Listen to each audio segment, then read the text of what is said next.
धन्यवाद। आप सभी के बीच में इतना ही निवेदन।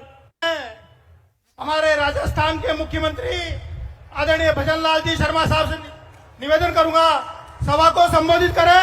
जोरदार तालियों के साथ भजनलाल जी शर्मा का स्वागत। आधुनिक राजस्थान के भगीरथ आदरणीय भजनलाल जी शर्मा सभा को संबोधित करेंगे।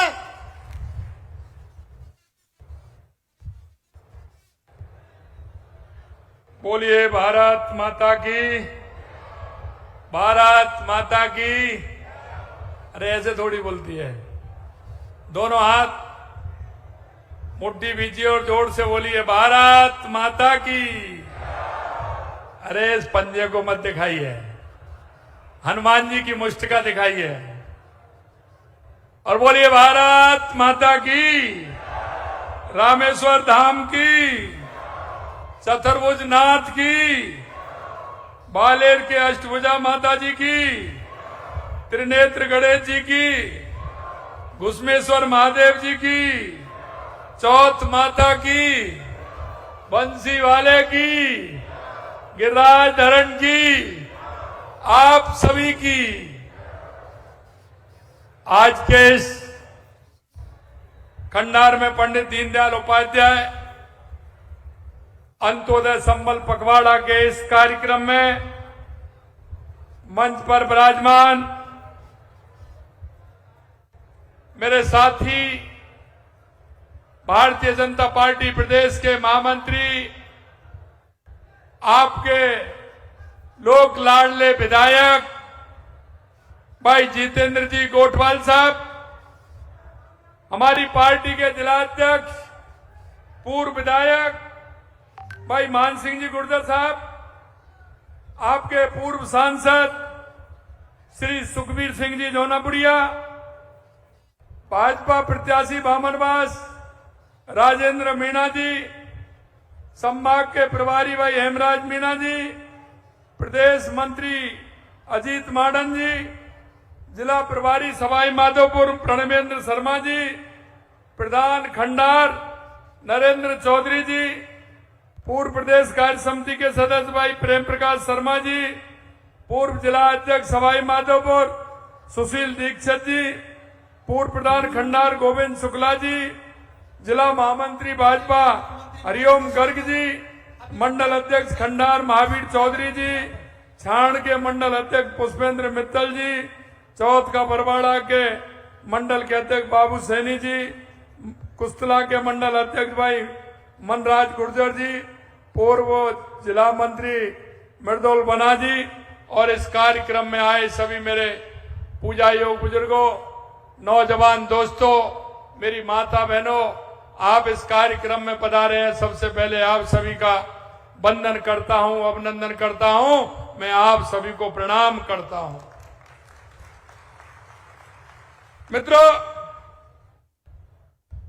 मैं आपको इतना बताना चाहता हूं कि यह कार्यक्रम जो हमारे हर पंचायत के अंदर हो रहे हैं और यह कार्यक्रम लगातार 24 जून से 9 जुलाई तक होने वाले हैं, क्योंकि जब मेरे आंखों के सामने ये जब तस्वीर आती है तो निश्चित रूप से मेरा मन प्रफुल्लित होता है, क्योंकि गांव के उस गरीब व्यक्ति को जो अंतिम पायदान पर खड़ा है, मेरी किसान हो, मेरा मजदूर हो, मेरी माता बहन हो, मेरा युवा हो, जब इनको अगर संबल मिलेगा तो निश्चित रूप से मेरे राजस्थान को संबल मिलेगा, सवाई माधोपुर जिले को संबल मिलेगा, खंडार विधानसभा को संबल मिलेगा।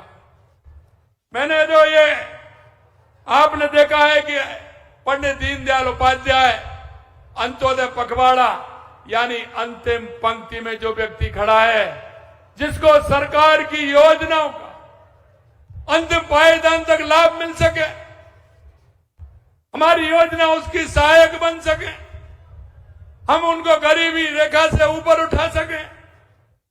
इसलिए मैं कहना चाहता हूं कि सवाई माधोपुर जिला आपने देखा है कि हमारा बहुत ही महत्वपूर्ण जिला है।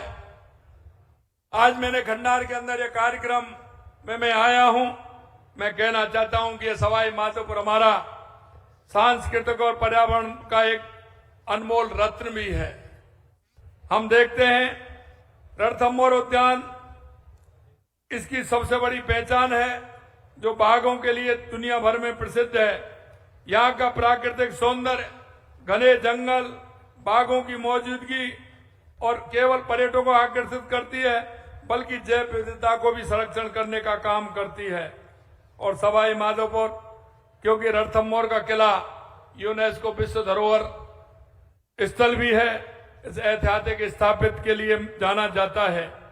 मैं आपसे कहना चाहता हूं कि हमारा यह केवल प्राकृतिक और ऐतिहासिक धरोहर तक सीमित नहीं है, यहाँ की सांस्कृतिक विरासत भी उतनी ही समृद्ध है। यहाँ के लोक नृत्य, स्थानीय हस्तशिल्पकला राजस्थान की जीवन परंपराएं दर्शाती है।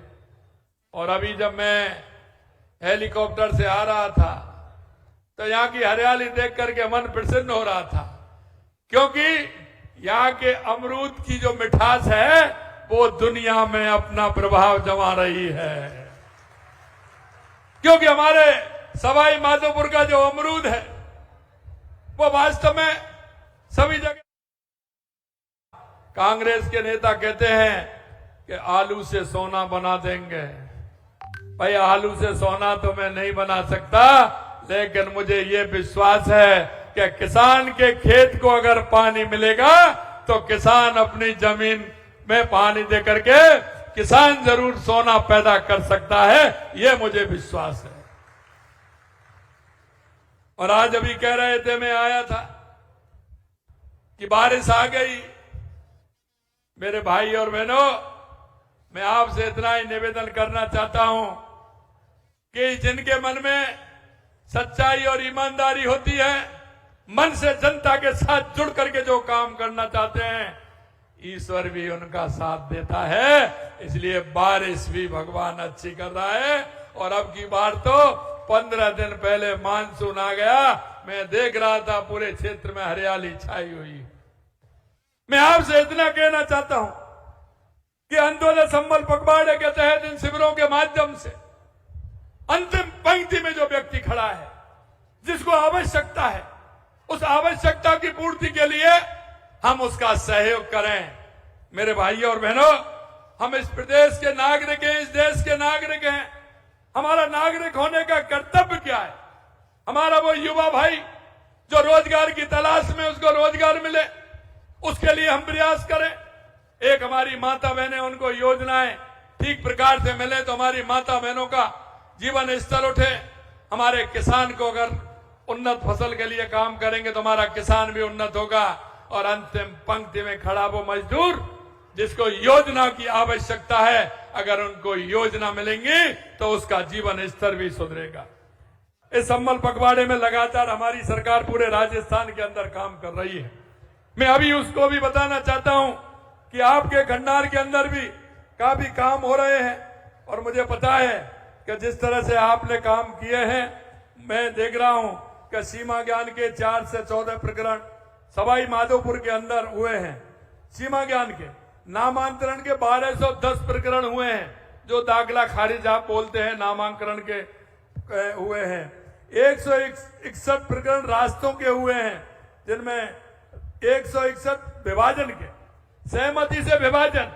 मैंने देखा है हमारा वो किसान तारीख में जाता है, तारीख में जाकर के वहां परेशान होता है, उनको 2-2, 4-4, 5-5 साल हो जाती हैं, लेकिन उनका बंटवारा नहीं हो पाता है। मैं कहना चाहता हूं इन शिविरों के माध्यम से सहमति के साथ अगर हमारे किसान का बंटवारा होगा तो किसान को संतुष्टि मिलेगी। सबसे बड़ी समस्या जो है वो रास्तों की है। गांव में आए दिन रास्तों पर भी कई तरह की बातें आती हैं। रास्तों को ठीक प्रकार से कैसे निपटाएं, रास्तों को कैसे करें, उनके प्रकरण भी हैं। मैं धन्यवाद देना चाहता हूं, सवाई माधोपुर के अंदर 228 प्रकरण रास्तों के खुलने का काम इन शिविरों में हुआ है। कई लोगों को पट्टे नहीं मिलते हैं। अगर उसकी आबादी में जमीन तो है, मकान भी है, लेकिन पट्टा नहीं मिलता है। अब मैंने देखा है कि 690 पट्टे, लगभग 690 पट्टे सवाई माधोपुर के अंदर मिले हैं। अगर मेरे गरीब भाई को पट्टा मिलेगा तो वो भाई मेरा कहीं बैंक से लोन भी ले लेगा, उसको आवश्यकता होती है कुछ काम करने की तो कम से कम उसको पट्टा तो मिल जाए।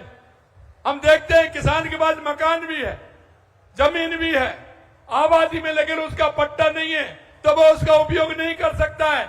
मैं आपसे यही कहना चाहता हूं, ज्यादा से ज्यादा पट्टे भी उसमें मिले। हमने कहा कि बारिश का मौसम होता है, आप सभी जानते हैं कि पशुओं में कई तरह की बीमारी आती है। हमने कहा इनके शिविरों के माध्यम से हमारा किसान, क्योंकि किसान और पशुपालन का मेल है, हमारा किसान पशुपालन भी करता है, कृषि के साथ साथ ये दोनों चलते हैं, तो किसी भी प्रकार से हमारे किसान को दिक्कत नहीं हो, उसके पशुधन को किसी तरह की परेशानी नहीं हो, तो उनके लिए टीकाकरण का काम भी चल रहा है जिससे उसको किसी तरह की परेशानी नहीं हो। आप जानते हैं सर्दियों में बिजली के तार झूल जाते हैं, पेड़ बढ़ जाते हैं, तो उसमें भी करंट आने की दिक्कत रहती है, बिजली भी बार बार बाधित होती है। तो हमने कहा ऐसे प्रकरणों भी देखिए, उन पेड़ों की छटाई भी करिए, बिजली के तारों को ठीक प्रकार से करिए, ट्रांसफार्मर को ठीक प्रकार से लगाइए, उसमें वहां किसी तरह की गंदगी नहीं हो, झाड़ वगैरह नहीं हो, जिस तरह की होते हैं, जिससे कि बिजली बाधित नहीं हो। इसके लिए भी हम काम कर रहे हैं। एक काम हमारे नल कनेक्शन देने के लिए, कहीं लीकेज है तो उसको ठीक करिए, बारिश के समय में पानी की व्यवस्था ठीक हो, इसके लिए टंकियों को साफ करिए, नल कनेक्शन दीजिए, लीकेज को ठीक करिए, इसके लिए भी हम काम कर रहे हैं। और एक काम जो बारिशों में होता है,